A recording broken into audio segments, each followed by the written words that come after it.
In honor of Mafia the Old Country's release on August 8th, I decided it was time to platinum in 100% all of the Mafia games. Last week I got all the achievements for Mafia Definitive Edition, the first game in the trilogy, so next it's time for my favorite and the greatest game in the Mafia franchise, Mafia II. Mafia II released in August of 2010 and a definitive version released in 2020 with improved visuals and audio, higher resolution textures, and the inclusion of all DLC content. I played the definitive version when it released and even got the platinum in a week. But this wasn't my first experience with Mafia 2. I remember as a kid playing the Mafia 2 demo over and over on the PS3 to the point where I still remember all of the voice lines. This demo holds a special place in my heart and is just one of the many memories I have while playing this game. And it's safe to say that Mafia 2 is probably a top 5 game all time for me. So I'm excited to go back and get all trophies and achievements once again. Like I said, I already have the platinum for the definitive version, so I'm going to go back in time and play the original on the Xbox 360,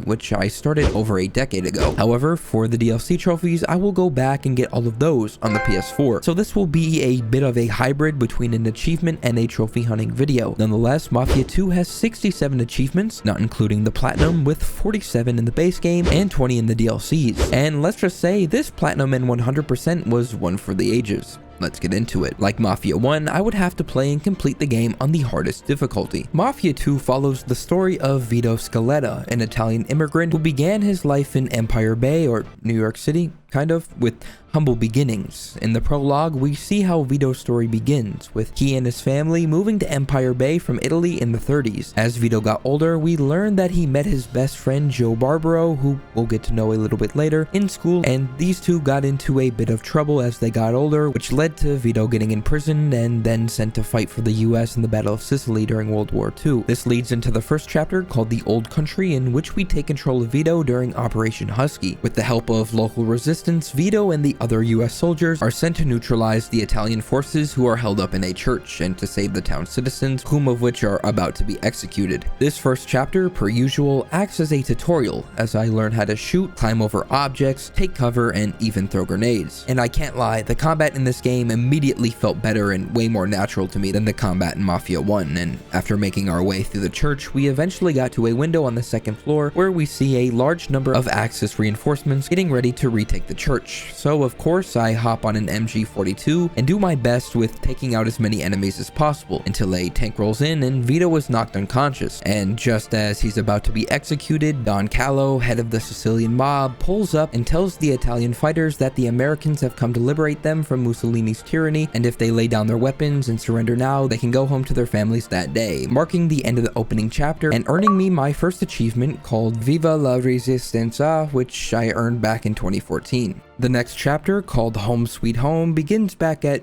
you guessed it, home, Empire Bay, 2 years later. It turns out that Vito was back home on a month's leave after being shot during battle, and once getting off the train, we are introduced to Vito's best friend Joe Barbaro. Next, Joe drives them through the city and to a bar where they share a drink, and Joe tells Vito that he knows a guy who can make Vito a set of official discharge papers, which will get him off from having to return back to Europe. After this, Vito departs and takes a taxi back home where he catches up with his mother and sister in their apartment, and after a meal with his family, Vito heads to sleep, where the next morning his mother tells him to stay away from Joe and instead look for work at the docks, the same place where his father worked at. And once getting outside, we see a man harassing Vito's sister Frankie, and we learn the ropes of hand-to-hand combat, which was very unique, as when fighting someone you essentially get locked into a one-on-one, which is much different compared to the other Mafia games. But nevertheless, of course I absolutely taught this idiot a lesson, and by knocking him out, this earned me an achievement called Big Brother for protecting Francesca.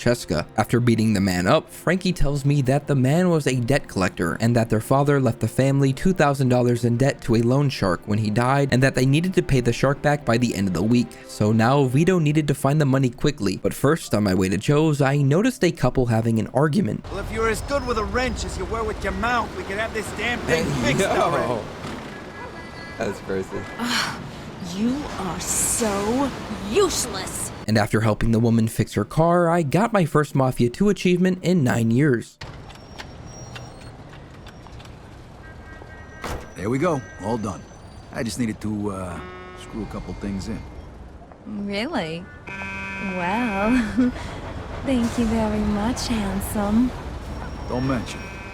Yeah, Vito? A real gentleman.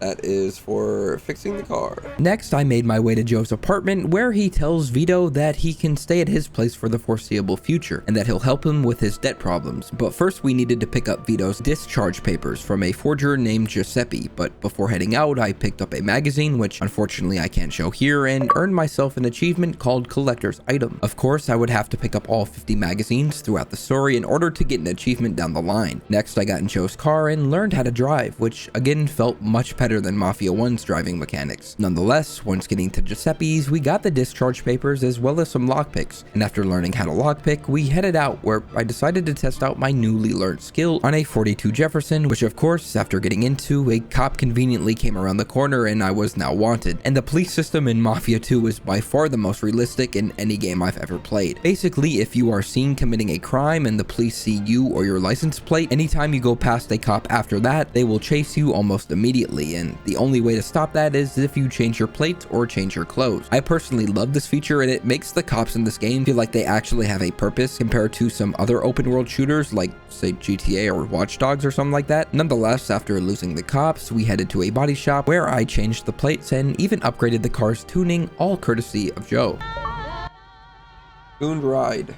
What's that for? Upgrading a car? Next, we drive over to Riverside to meet a man named Mike Brewski, a junkyard owner who deals in stolen cars. Here, Brewski offers Vito $400 to get him a Walter Coupe to sell for parts. And before heading out, Joe gives us a gun and we learn how easy it is to blow up a car by simply just shooting the gas cap, another feature that makes this game so realistic. Next, we head to a bar in which the car was parked, and after jumping a fence, I got into a shootout with a gang called the Bombers, where after killing 5 enemies in rapid succession with a headshot, I got the achievement called Hairdresser. After this, I stole the car and returned to Brewski's to earn my cut, unlocking the achievement called Back in Business for doing my first job for Mike Brewski. Next, we headed back to Joe's, where I learned how to store my cars in the garage, and after getting into his apartment, I ate some food and went to sleep, concluding the chapter and earning the achievement Home Sweet Home. Chapter 3 begins with Vito getting a call from his mother, who somehow got Joe's number. Here, she again presses Vito into going to the docks to see if he can get himself some honest work. And after getting dressed, I drive to the docks and meet Derek and Steve, who tell Vito they remember his dad and send him downstairs to haul some shipment crates into a truck. And after monotonously doing this for a few minutes, Vito gives up and tells Steve he can make more money working for Joe. And after hearing Joe's name, Steve sends Vito back up to talk to Derek, and after getting confirmation that Joe indeed knows who Vito is, we're next sent to do some dirty work and collect payment from the dock workers around the warehouse. However, most of the workers weren't pleased to see me and put up a fight, so after beating a few of them up, I returned to Derek with the money, and after getting my cut, I earned the achievement called He Who Pays the Barber. As we begin to leave, Derek tells Vito that Joe called him and asked Vito to meet him at Freddy's bar, so that's where I headed next. And once we were here, we met a man named Henry Tomasino, a member of the Clemente crime family. Here, Henry tells Vito that he has a big job lined up which required Vito to steal gas stamps from the Office of Price Administration, explaining how they were worth a fortune because of the gas shortage, and that he will give Vito $600 for $10,000 worth of gas stamps. He then tells Vito to meet up with a woman who works there and knows how to get into the building. So after meeting up with the woman, she tells me that the office is only accessible at night through a basement window in the back where the keys are kept. And after getting to the back window, I jumped through and made my way past some guards to the basement where I could turn off the alarm to the safe which was holding the gas stamps. And after turning off the alarm, I headed back upstairs to the office with the safe, and after unlocking it, I snuck back outside, and after jumping the fence and successfully stealing the stamps without raising the alarm, I got my next achievement.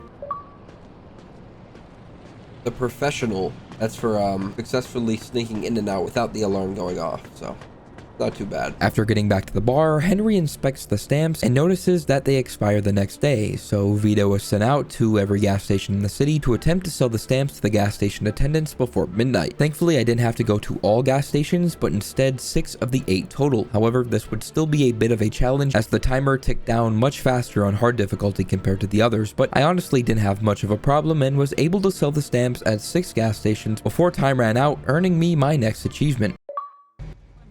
Mailman. That's for selling all the stamps before time ran out, which I remember being a little bit harder. Wasn't too bad at all. I thought I actually had to go to all of them, only had to go to 6, thankfully. Definitely would not have gotten the last 2. After this, I headed back to Joe's, where after going to sleep, the chapter ended and I got the achievement called The Price of Oil. Chapter 4, Murphy's Law, is when things began to heat up. After getting up, Vito finds a note from Joe telling Vito to meet him at Freddy's with a gun and some lockpicks, as he has a big job lined up. So, after heading there, Henry tells Joe and Vito that a guy who borrowed money from Clemente to buy a jewelry store isn't paying them back fast enough, so the plan is for Vito and Joe to rob the jewels by sneaking into the mall after dark dressed as phone company employees. And 6 hours later, it was time to rob the jewelry store. However, once getting inside of the mall, we started our heist when the O'Neill gang conveniently attempted to rob the store at the exact same time, and once we heard the cops, things began to get hectic and Joe and Vito made a run for it. This chapter was pretty chaotic as we were being shot at from every direction from both the O'Neills and the police as we made our way to the roof. On our way to the roof, I took out a bunch of cops, and then Vito and Joe waddled across the top of the mall, and this was pretty sketchy given the weather condition, but we made it to the other side safely, and while continuing to take out cops, I got the achievement called the Enforcer for killing my 50th enemy. And once we got past the cops and down to street level, we see the O'Neills being arrested and now have to make our escape, and this was pretty tough as I was now wanted, so if the cops saw me, I would immediately be chased down. But I managed to make it back to Joe safely, where the chapter concluded, earning me the achievement called Night Shift. Chapter 5, called Buzzsaw, is actually the chapter that was playable in the demo that I mentioned earlier. However, there are a few differences. If you know, you know. Nonetheless, like the previous few chapters, my day began by being told to meet Joe at Freddy's. However, on my way, I saw a woman who was a frequent at Joe's apartment get into a fender bender, which resulted in the man whom she hit to confront her. But I couldn't just let him talk to her like that, so of course I put him in his place, and after knocking him out, I earned the achievement called A Lesson in Manners. Once at Freddy's, we meet Luca Guarino, a capo regime in the Clemente family. Here he tells us it's time to take the next step up in terms of our job, which is whacking someone. He says if we are able to successfully kill our target, that we'd be able to join the family, only after we pay the $5,000 initiation fee. After Luca leaves with Clemente, Henry informs us that our target is a man named Sidney Penn, a former Clemente crime family associate who refuses to share distillery profits and threatens to expose Clemente if pressured. To deal with him, Henry plans an ambush using a MG42 from an apartment across the street from Penn's distillery. So next, I'm tasked with picking up the MG42 from Harry's shop in Kingston, and after meeting Harry and collecting the gun, I head over to Sand Island where we prepare for the ambush, and after some small talk, our target arrives. However, the local workers warned him of an ambush and he makes a run into the distillery before we can kill him. So after taking out his men outside, we follow him into the distillery, and this part was so nostalgic as, like I said, I played it over and over in the demos years ago and I know it like the back of my hand. So after getting past all of his guards, we finally confront him. Oh, my favorite cutscene. Don't kill me! Please! I got a wife! You should have thought about your wife before. Oh, it's so... Oh, my God.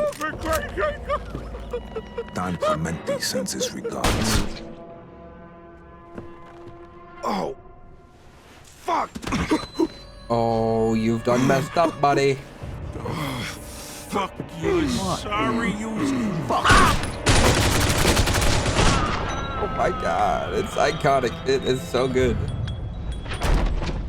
Now that Henry had been shot, we needed to get him to a doctor before he bled out. However, we first needed to navigate the distillery, which was now burning down, and after getting to the car, since we couldn't take Henry to a hospital as a gunshot wound would draw suspicion, we drove Henry to El Greco's house, a doctor who specializes in treating injured mobsters. After we dropped Henry off, he gives Vito $2,000, which was more than enough to pay off his family's debt. So next we head over to Vito's mother's apartment to give the money to Frankie, and after we head to Joe's and end the chapter, earning the achievement called Good Spirits. Chapter 6 is when things began to take a twist. It turns out that one of the gas station attendants had ratted Vito out after he sold him the gas stamp, which resulted in the police tracking him to Joe's through his mother. Vito is then arrested, and Luca was able to get Clemente to pay for a lawyer, but he was mostly there to ensure Vito didn't talk and bring down anyone else in the Clemente family. 3 months after his arrest, Vito was found guilty, and the judge sentenced him to 10 years in the Hartman Federal Penitentiary. While I've never been to jail or prison, I feel like Mafia did a good job of painting a picture of the condition of prison during the 40s, as while playing this chapter as a kid, I was quite intimidated, and you could see why, as Vito was constantly pressed by both guards and inmates as soon as he steps foot on the prison grounds. After getting his head shaved, Vito is sent to his cell, where time fast forwards to 3 days later. Here we find out that Joe sent us a message telling Vito to try and find a man named Leo Galante who could possibly help him out, and while asking around for Leo, I run into Brian O'Neill, the same guy we encountered during the jewelry heist, and here he blames Vito for his arrest and vows to punish him for it. So of course we proceed to get into a classic prison fight, and after trading a few punches, the fight gets broken up and we are both sent to solitary. 2 days later, the man we were looking for, Leo Galante, comes to our rescue and gets us out of the can, and seeing that Vito could defend himself, he invites him to join the fight club. He also mentions that Vito will get protection if he agrees to be a sparring partner for the gym's best boxer, Pepe, and of course Vito agrees. So after sparring Pepe, while also learning some new combos, we meet some of the guys in the gym and then get confronted by a rival boxer. Now it was time for my first boxing match, which was pretty easy, and I was able to knock out my opponent quickly. After this, a week passes and Leo again gets me off from having to do work, and I have my next boxing match. However, my first attempt did not go well. Oh no! But I got my get back and knocked out my opponent on the second try. After this, I'm told I have a visitor, and it turns out that it was Frankie. Here she tells Vito that she's getting married and that their mother is sick. Vito tells her that Joe is holding onto his money and that she could get it to help their mother. A week later, I'm sent to clean some urinals, which went about as well as you'd expect. Next, I'm sent to take a shower, where things attempted to get freaky. What's the holdup here? Move your asses. Hey, Frankie, we got a little business to take Hey. care of here. Why don't you go have a smoke? Sure. Have your fun, you sick bastards. Whoa. I like your scars, pretty Oh, boy. it's so weird. Where'd you get them? Now you're a freak. Sorry, asshole. You picked the wrong ass to drill. We can do this the easy way, or the hard way. Your choice. I got a better idea. Why don't you go fuck your buddies instead? Or better yet, go fuck yourself. Okay. I guess you want it rough. After fighting off my pursuers, Vito is sent to solitary, where he learns that his mother had died while Frankie was visiting. After getting out of solitary, we learned that O'Neill had beaten up Leo's best fighter, Pepe, and now I had to step in and fight O'Neill instead. And since both of us were left alone, I did a bit more than fighting and took him out for good. Whoa, we're bringing out knives now. What happened to a clean, fair fight?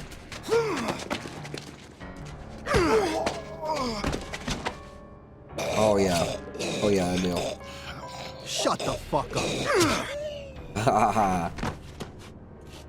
That was hard. This ended the prison chapter, as next we see a cutscene where Vito moves into Leo's penthouse of a cell and learns about the Mafia and how organized crime in Empire Bay operates. And following the cutscene, I earned the achievement called Time Well Spent. Chapter 7 begins 6 years after the start of Vito's prison stint, as Leo was able to pull some strings and get Vito out early. The cutscene to begin Chapter 7 really puts it into perspective how great Mafia II really is. From the weather, to the clothes, to the cars, and even the music, this chapter puts into perspective just how much has changed since Vito has been locked up. I feel like a lot of games would have just been lazy and not really shown the change of times, but Mafia II absolutely killed it here. Almost every aspect of the setting, color, and style has changed compared to the first 5 chapters. It truly feels like a whole new world. Glaze aside, we first visit Joe at his apartment, who tells me that he got me an apartment of my own, so we head there next to check it out, and it turns out that it's actually a pretty nice spot, much better than Joe's couch. Earlier, Joe told Vito that he has a surprise for him and that I needed to buy myself a suit. This would be the perfect chance for me to get my next achievement for purchasing a luxury suit. I like this one. Sharp shooter for buying a luxury suit. Next, I head back to Joe, where we meet up with Eddie Scarpa, an underboss in the Falcone crime family. After getting into the car, I'm directed to drive to a cat house, which was Vito's big surprise, and after Joe and Eddie got absolutely wasted, I needed to take them back. However, Eddie informed us that a man named Frankie Potts was in his trunk, and by man, I mean dead man, and he next directed Vito to go to the old observatory, where there was a plot of land for Potts to be buried. After getting there, we dug a hole and buried the man in the trunk in a very Goodfellas-like fashion, and the drive back to Joe's house provided one of the funnier moments in the game. Vito, do not change that station. Return to me. You guys kidding me with this?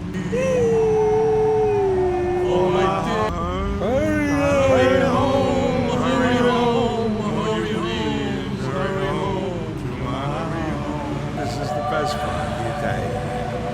Hey, come on, Vito. You know this song, right?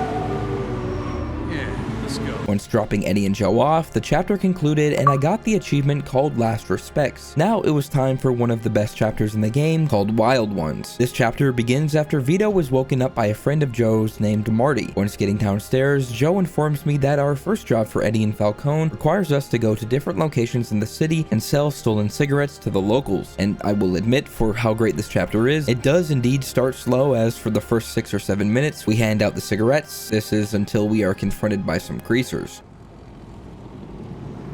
Uh-oh. We got company. What you selling, Mac? You buying or just window shopping? I'll make you a deal. You fork over 10 cartons and maybe we'll let you and your buddy get out of here in one piece. Hey, look, pal. How about you get back in your cute little car with your little friends there and I'll Don't try pretend it. I never seen you. Sound good? Okay, boys. I think it's time for a fire set. Shit! Joe! Fuck!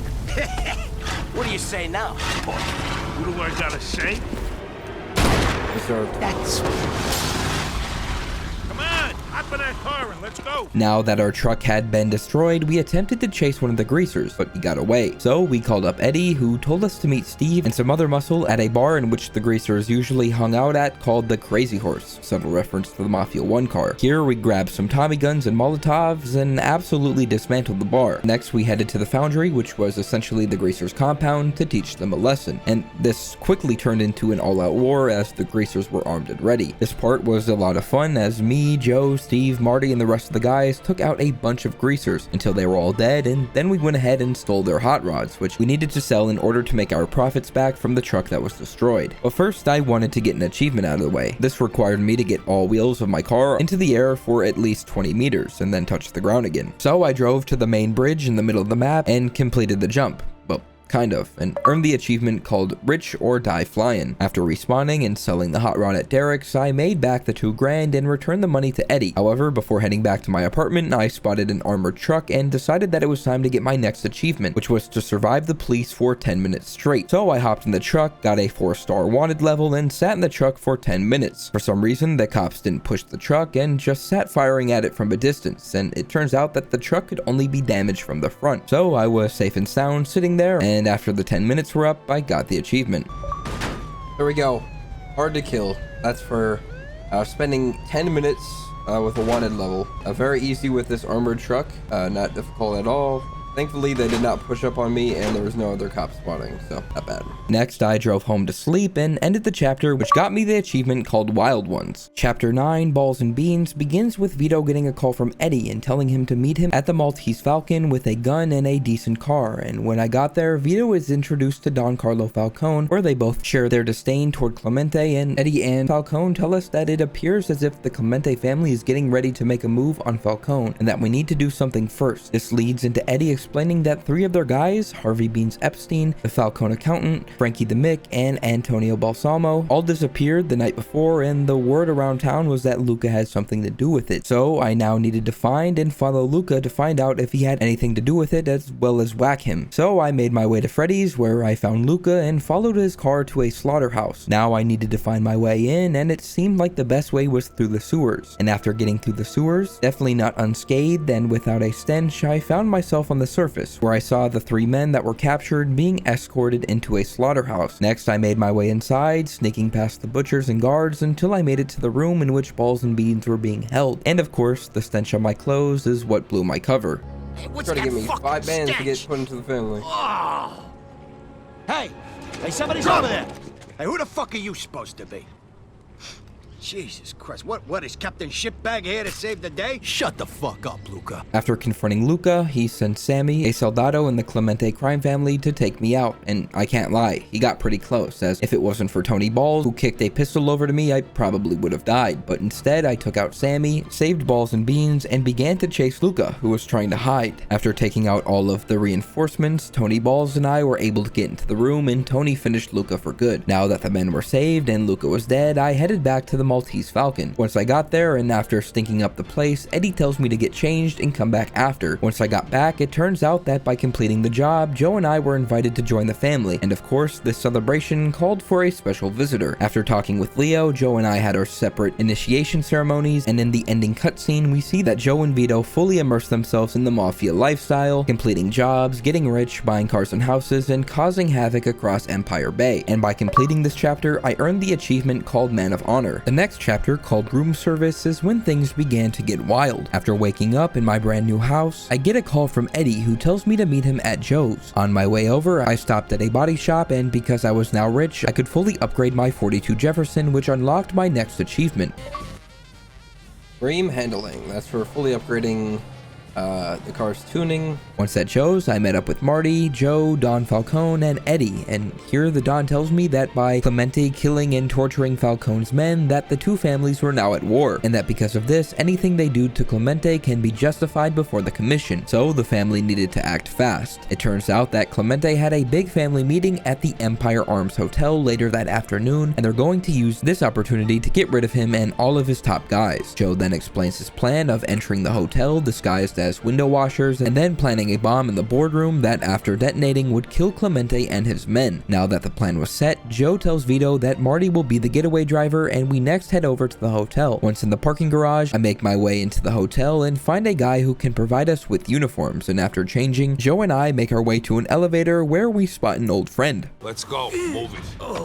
Whoa. Right down Hey, the you two, scene. we got some more work upstairs waiting for you. Oh, it's Henry. What he doing here? G, come with us. Next, we reached the 18th floor where the meeting was set to take place, and after pretending to be janitors and cleaning the floor, Joe plants the bomb and we make our way to the roof. Here, we take out some of Clemente's guys and take the window washing platform down to the 18th floor to prime the bomb, but of course, things do not go according to plan. These assholes ain't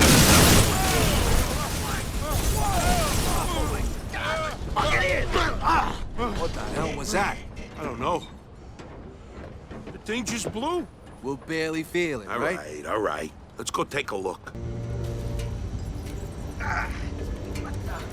Shit. Christ, I almost pissed on my fucking shoes in What a here. fucking mess. Felt like a fucking earth, but what the fuck? Oh, shit! Lucky bastard. Of course, Clemente was conveniently in the bathroom when the bomb went off, so now we had to chase him down. But since our cover was blown, all of his men knew we were there, and we now had to fight our way back to the parking garage. And after fighting through all of Clemente's men from the 18th to the ground floor, we made it to the garage where we lost a member of the crew. Oh, Marty. Oh, no, Marty. They shot him! He's dead, Vito! Joe, come on. We gotta get out of here. You can't help him now. Oh, Marty. Clemente's getting away. Now we had to avenge Marty and take out Clemente. So after chasing his car for a bit, we made him crash and killed him for good. That's the end of him. Can't be sure unless we check. This is for Marty.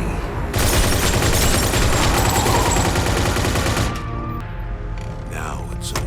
Once back at Joe's apartment, we called Eddie to let him know the job was done, and Joe was clearly not in a good state following the death of Marty, as he tells Vito to leave, and once back at my house, I went to sleep. However, this wasn't the end of the chapter, as Vito was woken up to a call during the middle of the night. On the line is a bartender who was given Vito's number from Joe, who was drunk out of his mind. So after driving to the bar, Joe was clearly out of control. I'm so sorry, kid.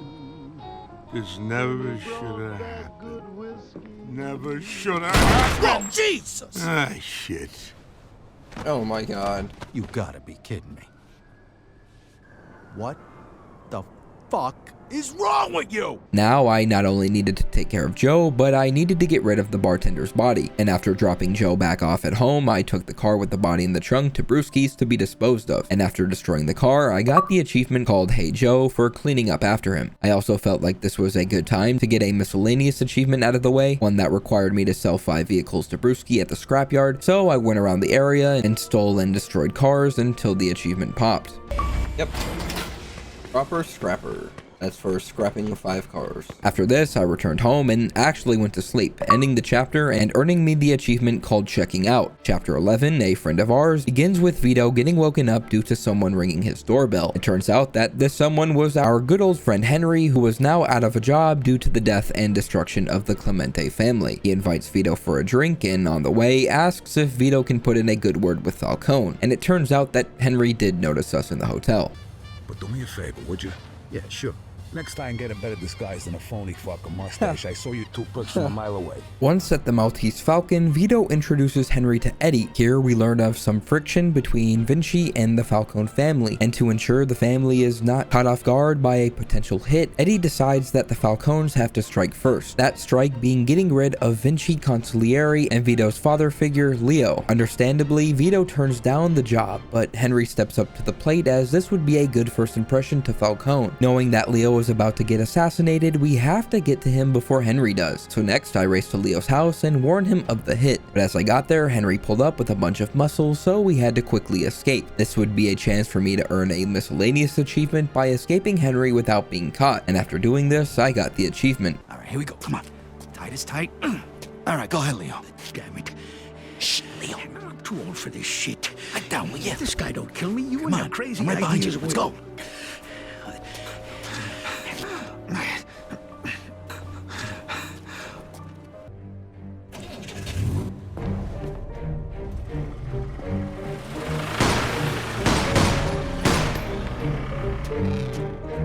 Fucking shit.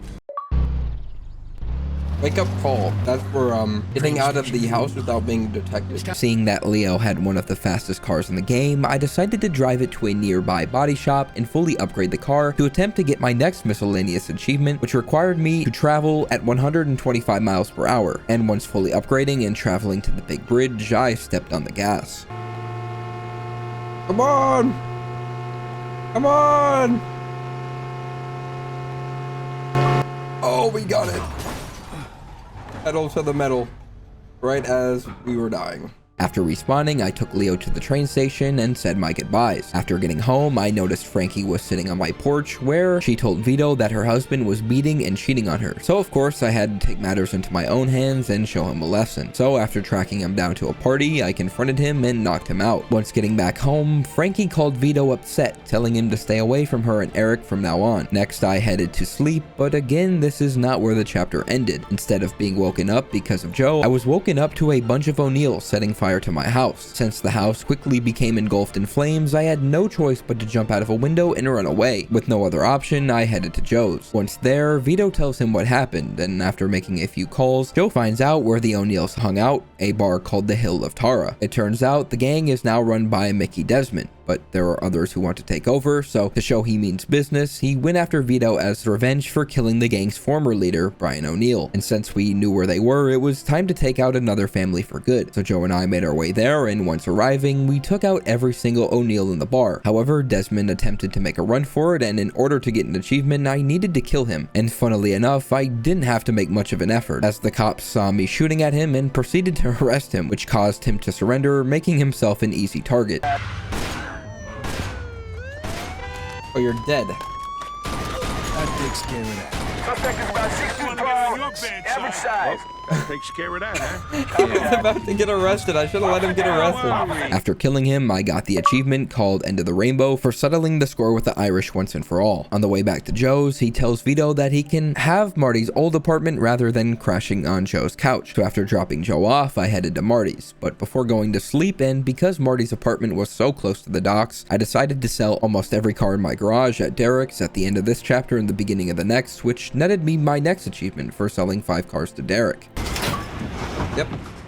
Exporter. That's for selling 5 vehicles, Derek. After this, I headed back to the apartment and went to sleep, earning me the achievement called Our Good Friend. Now it was time for the 12th chapter called Seagift. Now that everything I owned was gone, I needed to get back on my feet. Thankfully, Henry called, informing Vito that he has something big planned and to meet him in Lincoln Park. Once at the park, Henry explains that the only reason Carlo Falcone had Clemente killed was because he was selling dope and was stealing Carlo's customers. The only person left standing in Carlo's way of becoming the main supplier of drugs to Empire Bay was Frank Vinci, and he was planning to go after him next. Henry believes that if Falcone can sell drugs, they can too. Henry goes on to explain that a kilo of heroin costs $3,500, and that they can make a profit of $7,500 per kilo if they buy it from the Empire Bay triads and sell it to the suppliers themselves. So the plan is to buy 10 kilos, which will make them a hefty $75,000 in profit. But all they needed to do is borrow the $35,000 from a loan shark he knows. Our first stop in this plan was the loan shark, and after paying him a visit, Henry managed to secure the loan. Next, we made our way to the Seagift warehouse in Chinatown to buy the drugs, and once meeting our suppliers and securing the drugs, we returned to the car when things took a turn.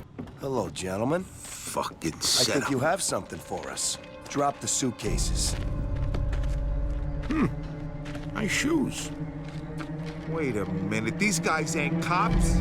Kill the bastard! Oh my god. It turns out that these were not cops, but instead a rival gang. So after fighting through the warehouse and killing all of the mobsters, we attempt to make our escape, where again we are pursued by a car of mobsters. And again, after managing to lose them, we make our way to Hunter's Point to begin selling drugs, and after a cutscene, we see the trio successfully making deals and profit across the city, where the chapter concludes and I earned the achievement called Chasing the Dragon. Now it was time for one of the craziest chapters called Exit the Dragon. 2 days after their drug deal, Vito and Joe get a call from Henry. Somehow, Don Falcone found out about the deal and demanded a $60,000 cut, leaving them considerably short on what they needed to pay back Bruno, the loan shark. He then asks Vito and Joe to meet him at Lincoln Park to discuss their options, and once we got there, things again took a wild turn. Henry's different these days. Oh, I can't watch. I can't watch. What the fuck's going on? This is brutal, bro. Shit, that's Henry. What the fuck are they hitting him with? Oh my god, bro. That's so brutal. I'm not gonna lie, this cutscene nearly traumatized me as a kid, as it was just so unexpected and unbelievably brutal. However, this feeling made me want to avenge Henry even more, which is what Vito and Joe planned to do next. As they were about to leave, they noticed the money is gone and see Zhe Wang, an enforcer for the Empire Bay triads and the man who sold us the drugs in the first place, being driven away, and of course we decided to follow him. So we trail him to the Red Dragon restaurant in Chinatown, but before heading in, I decided to pay Harry a visit and stock up on weapons before we stormed inside the restaurant. And once we got back, it was time to take out Wong and the rest of the Tongs. This part of the chapter was pretty wild, as Joe and Vito turned into an army of two, brutally killing anyone who got in their way. And after slowly making our way through this humongous restaurant, we reached the lower levels, where we confronted Wong and learned some questionable information about Henry. I had no choice. Your friend was a government informer. What the fuck are you talking about? A contact inside the Federal Bureau of Narcotics told me that Henry Tomasino passed them information about our deal. Henry was a rat. He's not a rat, no. But not anymore. If I told you, I'd be dead anyway. Fine, your choice. Since we had nearly killed half of Chinatown, the restaurant was now being swarmed with cops, and I remember having trouble getting away from the cops in the past, so I made sure to keep a few grenades, and after immediately blowing up their roadblocks, I lost them almost instantly. Next, Joe and I returned to his apartment, where the chapter concludes, and I earned my next achievement called Chop Chop. Now it was time for the second to last chapter called Stairway to Heaven, by far one of the hardest in the game. With Henry dead and all their money from the drug deal taken by Carlo and the Triads, Vito and Joe are desperate to earn the $55,000 they needed to pay back Bruno. They first start by taking a job from Eddie that's a favor for a crime family in another city, and if you are familiar with the Mafia franchise, and if you watched my Mafia 1 video last week, you know what this favor entailed. Remember how Tommy Angelo, the protagonist in Mafia 1, ratted on the entire Salieri family? Well, Salieri never forgot about that and tasked us to take out Tommy once and for all, and after getting to Tommy's house, we said goodbye to our old friend. No, it's Tommy Angelo. Oh, it's Tommy. Mr. Angelo, Yes? Mr. Salieri sends his regards. Damn, Tommy.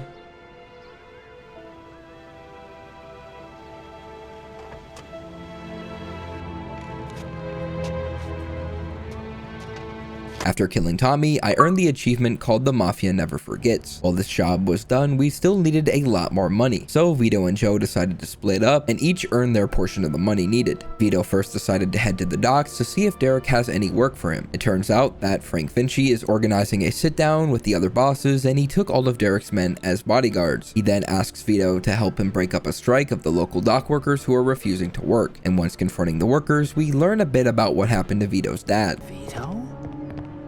You're Skelettor's boy, ain't ya? Your dad used to talk about you all the time. You look just like him.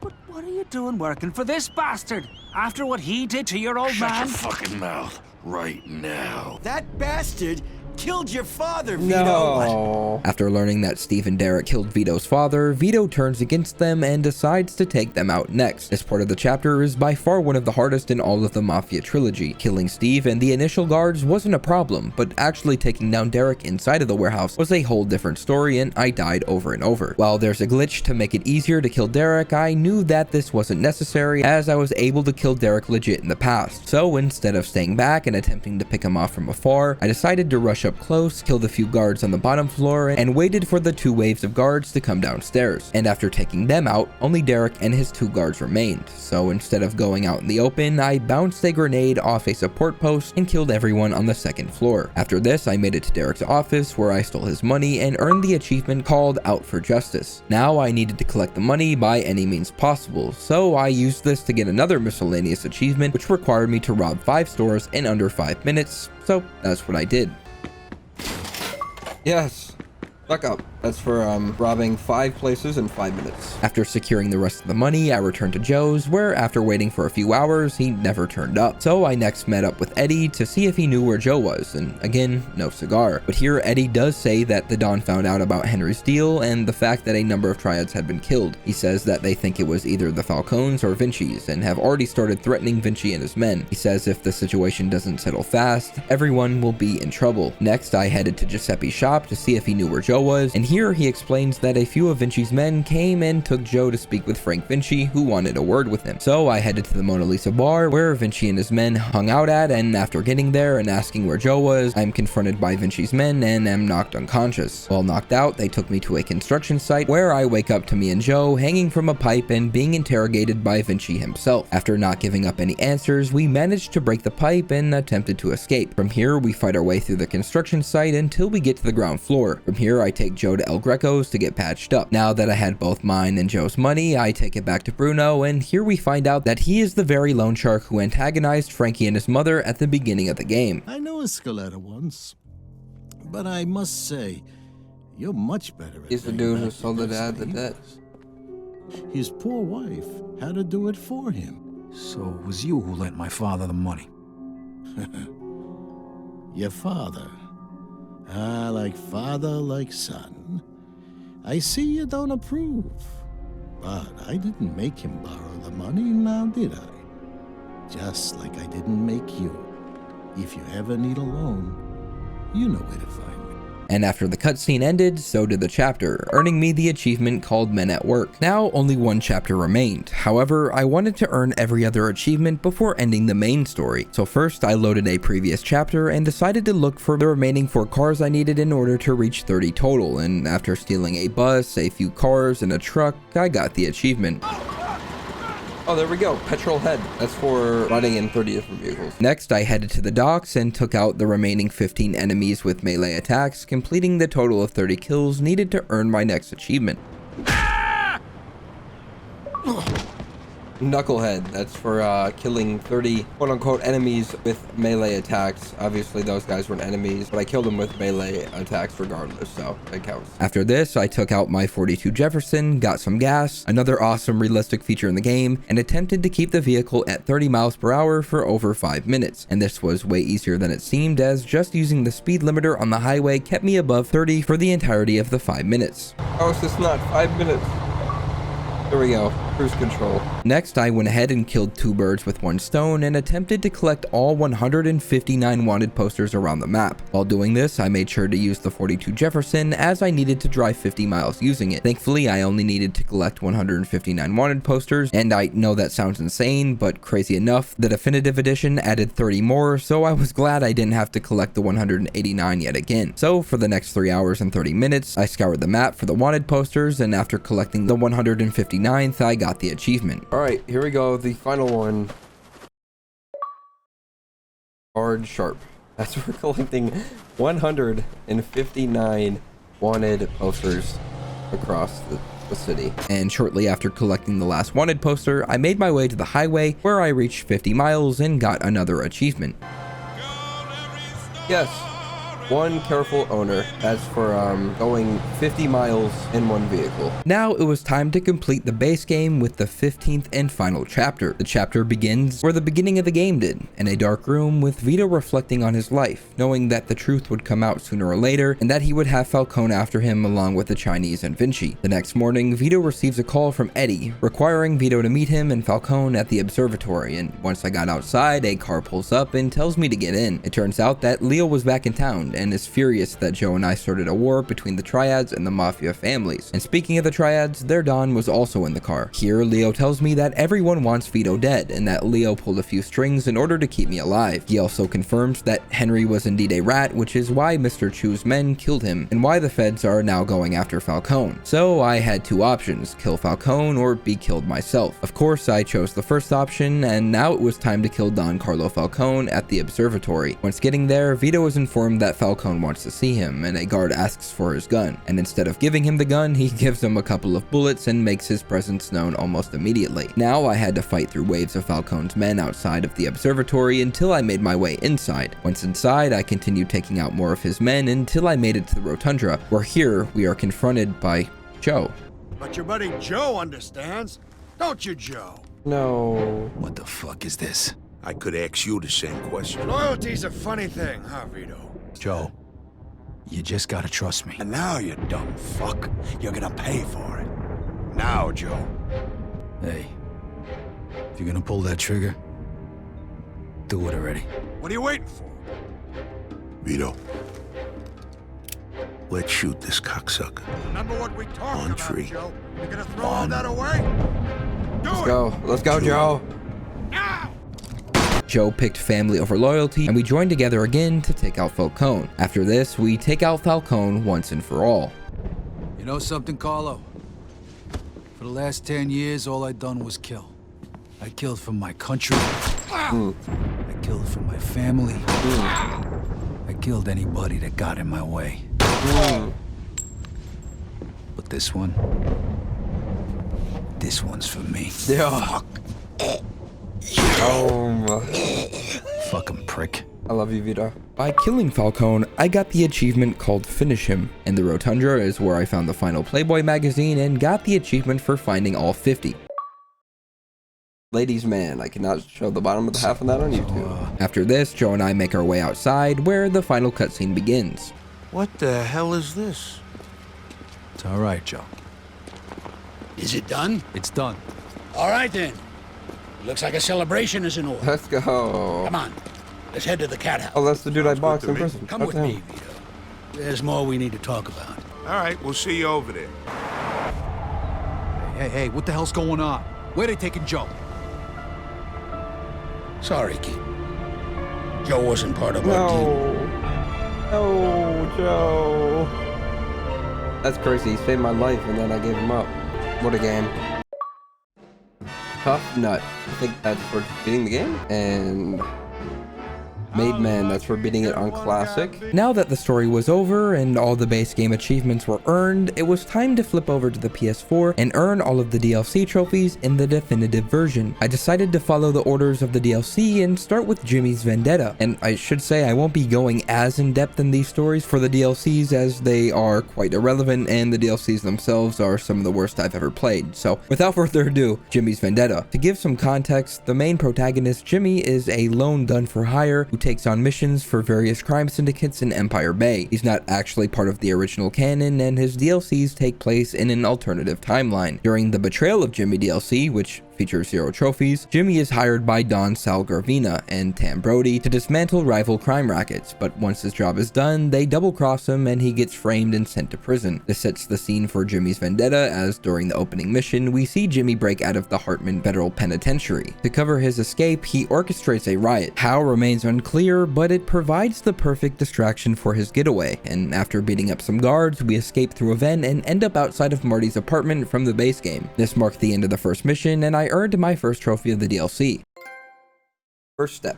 That's, I guess, for completing the first mission. Very interesting. Jimmy's Vendetta consists of 22 arcade-style story missions split between Gravina crime family missions, Brody gang missions, and vehicle theft missions, each one given a difficulty rating of 1 to 5 stars, and they aren't necessarily story missions, so I won't go through each, but before even getting to that, I made my way to Brewski's junkyard to crush some cars and to earn some money, and after doing this, I purchased every weapon in the game and began playing through missions. In the first mission I tried, I managed to get a 10 times point multiplier, which earned me my next trophy. 10. Faster than light. I did it. Shortly after, I managed to kill an enemy with every weapon available. Toasted. Armament King. That's for killing an enemy with literally every weapon. After a few hours of playing the missions, I got my 100th headshot and got another trophy. Here we go. Sharpshooter. That's for getting 100 headshots. And eventually I managed to complete all car dealer missions and got a trophy for doing so. Congratulations, you finished all the car dealer missions. Car napper. And after completing all the Gravina and Brody boss fights, it was time to complete the final mission, which required me to kill Judge Hillwood, the man who sent Jimmy to prison for 15 years by manipulating the legal system. He also wields control over the police, courts, and even the Empire Bay gangs. So next, as a one-man army, I infiltrated his property, and this mission was a bit difficult as there were a ton of enemies, but after taking out 2 of his associates, it was time to take out Hillwood for good. I do it. Oh my god, it's over. I don't even know his name. I forgot. Say something. Say something, Jimmy. Oh. Revenged. During my playthrough, I managed to destroy 72 cars, so next I went around the map, destroyed the last 28 to get my next trophy for destroying 100 cars. Firebug. That's for destroying 100 vehicles. Now it was time to start some of the most tedious trophies I have ever gone for. The first for killing 1,000 enemies, and during my playthrough I killed 348, so this would be a grind to get the remaining 652. However, the mission called the Dawn, in which you kill Don Gravina, offers around 80 enemies to kill, so for the next 2 hours I played this mission over and over until I got the trophy. Massacre.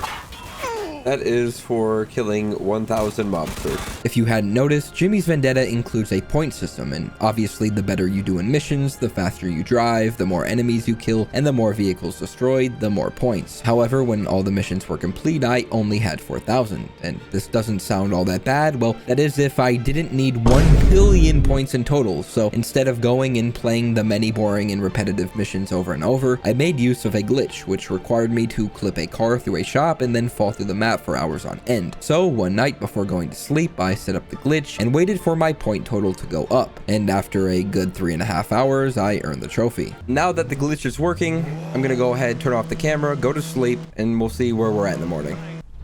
3 hours later. Hold on tight. Now only 1 trophy in Jimmy's Vendetta remained.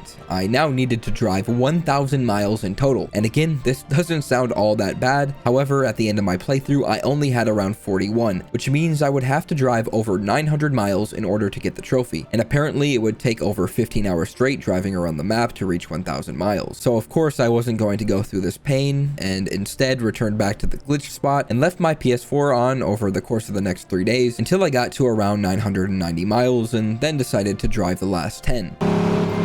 Yes, explore. That's for reaching 1,000 miles in Jimmy's Vendetta. My god. And I should mention that if you go for this trophy, make sure to save the game by whether restarting checkpoint or changing an option in the settings. The game typically crashes after attempting to save after doing the glitch for more than a couple hours, so be sure to frequently save to make this as efficient as possible. But enough talk, Jimmy's Vendetta was now done, and now it was time to begin the second and final DLC called Joe's Adventures. And like Jimmy's Vendetta, this DLC also featured arcade-style gameplay. However, while there were mostly boring and repetitive missions, this had more of a story. Joe's adventures takes place during the 6 years that Vito was locked away. The opening mission even begins on the day that Vito was arrested, and after seeing him taken away in cuffs, Joe calls Luca, where he explained that one of the gas station attendants squealed on Vito for selling stolen gas stamps. Luca then tasks Joe with finding the attendant and persuading him not to testify. We first head to the gas station, only to find out that the witness's name is Stan and he's leaving on a 5 o'clock train. So we race to Union Station, and after a short chase, we finally confront Stan. While convincing him not to return to Empire Bay, Joe learns that there's an even bigger rat, Richie Mazzio, who intends to testify against the entire Clemente crime family. We then call Luca again, who tells us that Mazzio is a former soldado and has ratted out the family to the police, and the information he knows could put them all in prison. So Joe needs to find out where the police are hiding the rat. After this, we head to the police station and overhear 2 detectives who are on the protection detail, and after following them to a brand new portion of the map, and specifically a yacht club near Culver Dam, we sneak past the guards and into the compound where we confront Mazzio. But of course, he makes a run for it and we have to chase him on the frozen lake. Here I was able to get my first trophy after pushing his car into the lake, eliminating him for good. Arctic Grave. That's for, again, pushing the witness in the water. With Stan and Mazzio out of the picture, Joe assumes Vito will be acquitted at trial. When he's found guilty anyway, an angry Joe rushes to Freddy's bar, where he runs his mouth off at Luca Guarino, asking him what the hell happened. This outburst angers Luca, and he places a contract on Joe to have him killed. Henry Tomasino hears about this and calls to warn Joe, who is then forced to leave Empire Bay to hide from Luca and the Clemente family for the next 5 years. And after this mission, I earned the trophy called What Witness for finishing the witness level. The story then fast forwards 5 years later, where Joe has come out of hiding and returns to Empire Bay. Now it was time to complete a bunch of repetitive missions for different people across the city, including a lot of people from the main story, including Tony Balls, Eddie Scarpa, Marty, Charlie, Mike Brewski, Rocco, and Giuseppe. During one of the first missions, I managed to earn points by doing 10 different actions in one mission to get my next trophy. Jack of all trades. There you go. Kill, headshot, explosion kill, stealth kill, melee kill, vehicular kill, demolition, jump, drift, velocity, insanity. And while doing another mission, I realized it was raining, which made it the perfect time to attempt to reach 200 points for doing one drift. This was a bit tricky, but after a few attempts, I was able to do a drift long enough to earn the required amount of points. Driftin' Daddy-O. That was kind of difficult. While all these missions were basically the same, there were, however, a few unique story missions, the first called Connection. And while after helping out with some jobs for the Falcone family, Tony Balls had pulled a few favors to get the two of them a lucrative job stealing a large shipment of high-grade weapons that are being smuggled through the docks without permission. And here we fought through the docks and into a warehouse, where after defending a cargo train, we managed to escape with the weapons. After this, we go to celebrate at a cat house, and here Joe is first introduced to Eddie, and after their conversation, I earned my next trophy.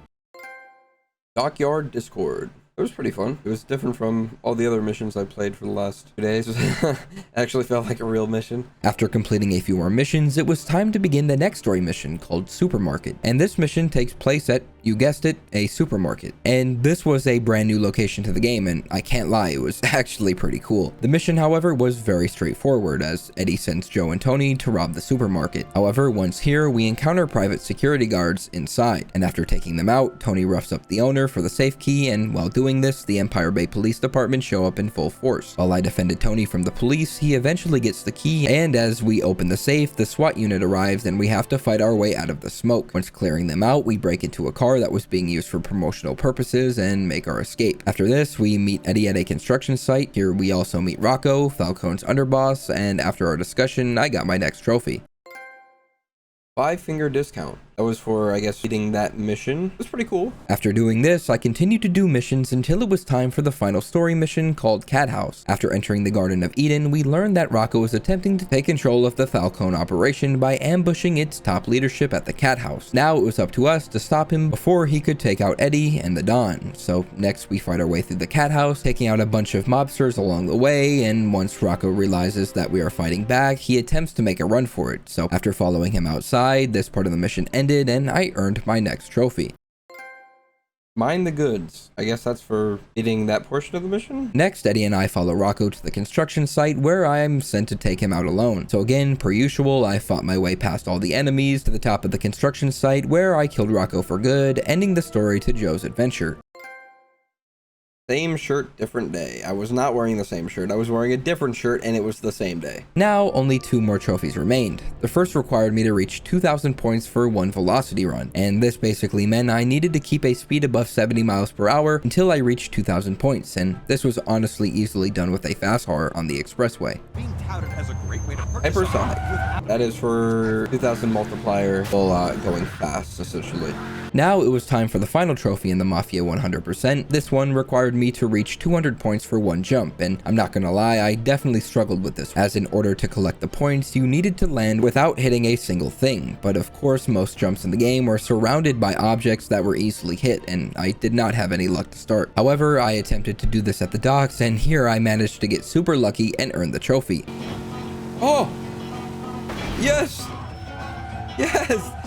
Jacked Jumper, the final trophy in this 100%. I somehow perfectly bounced off the rail, which bumped me into the air and got me the 200 points, and while technically I hit the railing, I won't complain. Nonetheless, that trophy marked the end of the DLCs and most importantly, the end of the Mafia II 100%. Like I said in the intro, Mafia II was by far one of my favorite games of all time, and playing it back allowed me to see how perfect it really is. From its many realistic features, from needing to get gas once your car ran out, to even having to change your clothes and license plates once you were wanted, just to name a few. Mafia 2 has so many small details, which makes every playthrough so much fun. In my opinion, it truly has a perfect mix and balance of everything. It doesn't go too overboard with the combat, and it never gets too dull in its storytelling. The story is by far the best in the Mafia franchise, and it's one of the few games I could play over and over. But with that being said, the DLCs on the other hand are god-awful. This was my first time ever playing them, and for the most part, there was little to no dialogue, and the gameplay just doesn't feel like Mafia at all. I wasn't a big fan of the arcade style, and the gameplay and the missions got old quick, and don't get me started on the Jimmy's Vendetta trophies. Those were some of the worst I've ever had the displeasure of attempting to earn. But nonetheless, DLC aside, Mafia 2 is truly the GOAT, and if you haven't played it, I can't recommend it enough. Now that Mafia 1 and 2 have been completed, all that remains is Mafia 3, so stay tuned for that one next week, and if you enjoyed, be sure to leave a like, comment, and subscribe, and I'll see you next week.